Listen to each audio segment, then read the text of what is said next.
going on YouTube? 90s Kid here. Today we're taking a look at a new build. This build is the Frostburn build. As you can see, I'm decked out in the Frigid Dawn Transmog. My blunderbuss is frozen up. I really love the way this build looks in terms of the transmog that I got. The build works great in terms of practicality.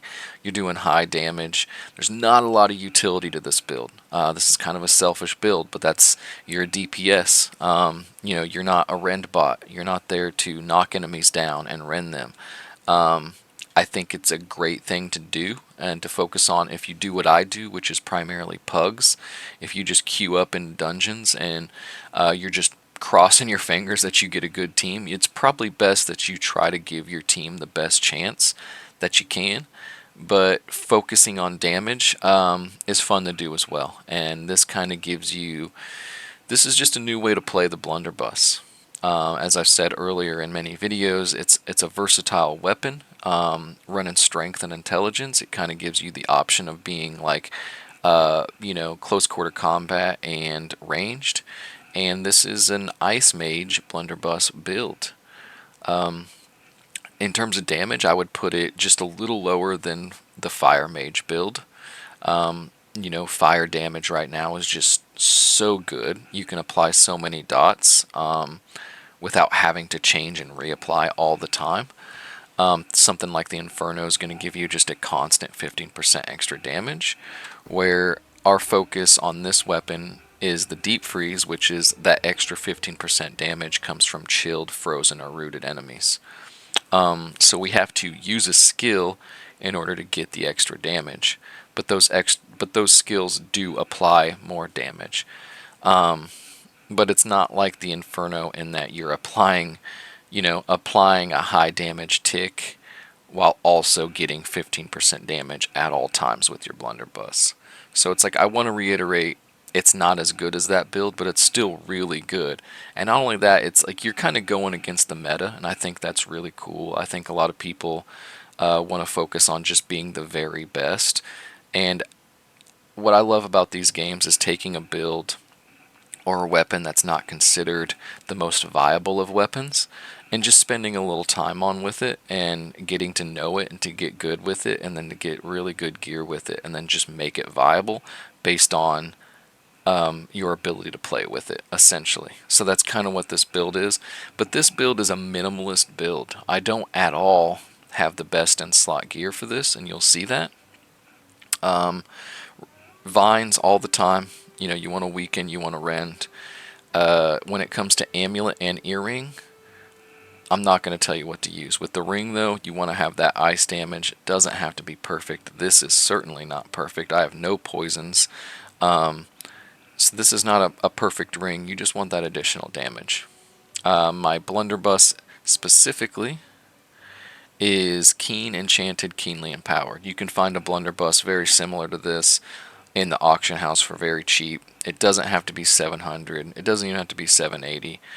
Just get you something very similar. Throw, get that ice damage going on it. I put Frostburn Rune Glass in it, and I'm really enjoying it. My armors are not set up at all. You just want to hyper focus on ice harnessing and refreshing. I'll just stop on them a little bit so you can see.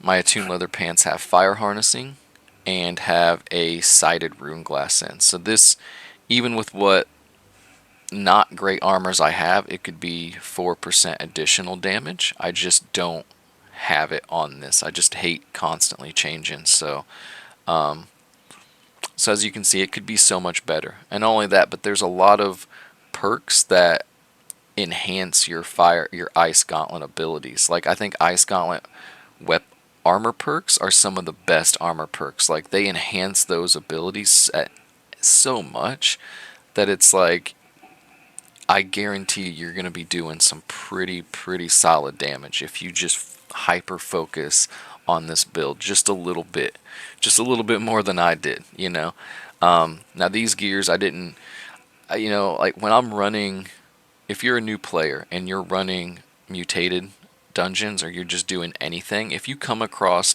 an elemental harness on an armor, throw it throw it into your vault.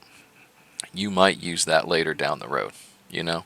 Especially after you start slowly watching my videos. I'm going to bring out every element there is. There's a way to use a blunderbuss with that element, and I'm going to show you that. So save all those up. That's essentially what I did. There's nothing perfect on any of these. Nothing perfect on this build. Again, I haven't even leveled up my deep freeze. And for me to be hitting 800 to 1,000 per pellet, for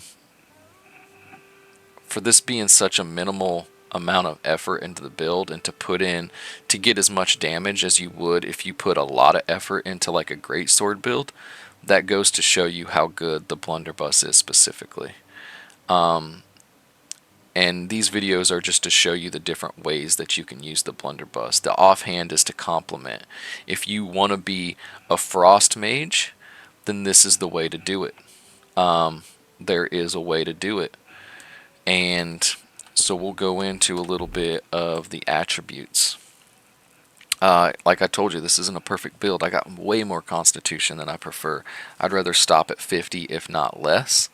I wish these points I could put in a little to focus and a little bit more into strength. This node here is kind of what you want to get to. This is going to give you 10% extra damage to stunned, slowed, or rooted enemies.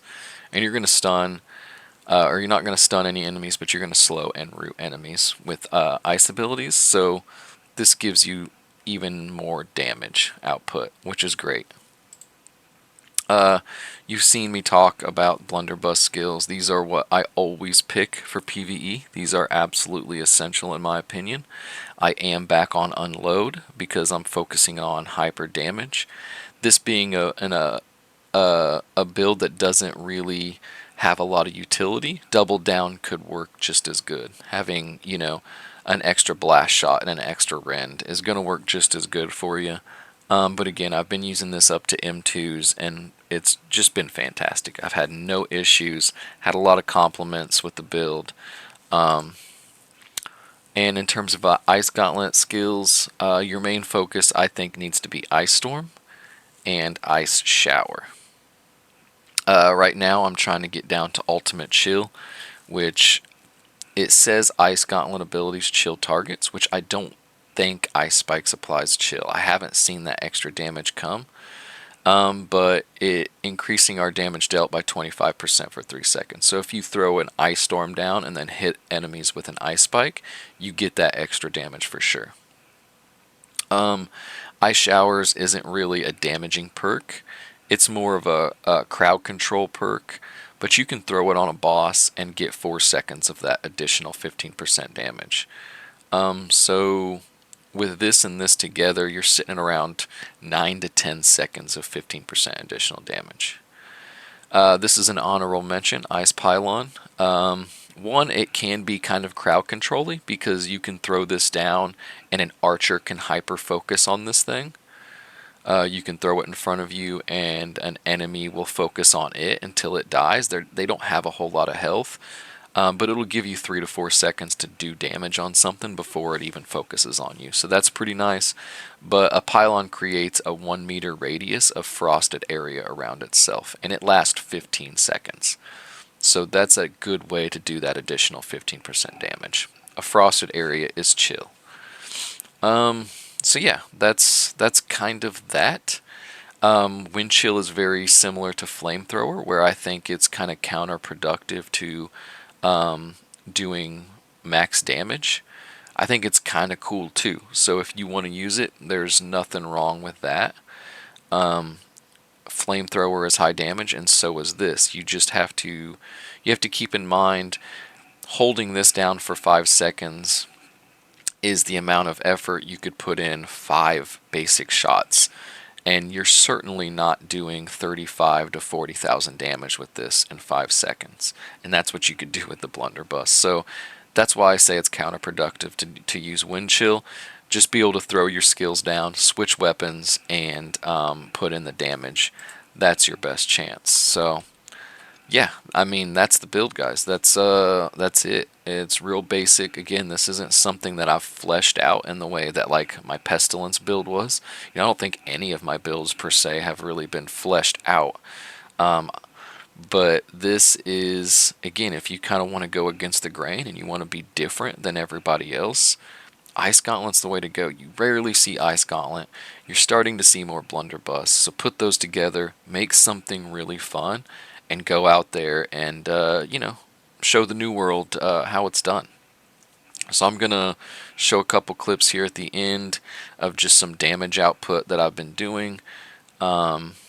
And that way you can kind of see for yourself M1, M2s, stuff like that. And then we'll call it there. So I really need to get the Fire Mage build out.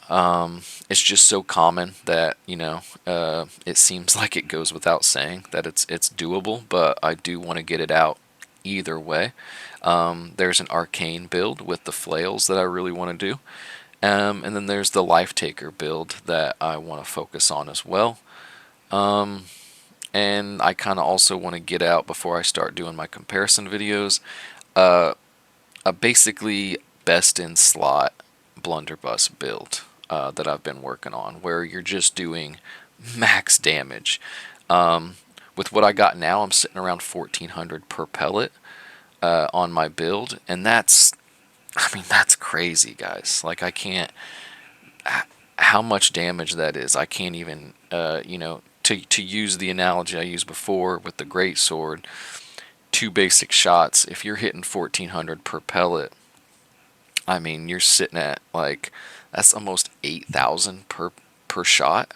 So it'd be equivalent to doing 16k crits on your greatsword, which no one's doing. So again, a lot of videos to be working on. I'm trying to get out a video a week. I would love to do more. I just don't have the chance. So hopefully you guys stick around. You keep watching. And, again, if you have any ideas, you guys want to chat, if you want to correct me or do whatever in the comments below, do it. I will interact with them. I love chatting about this game.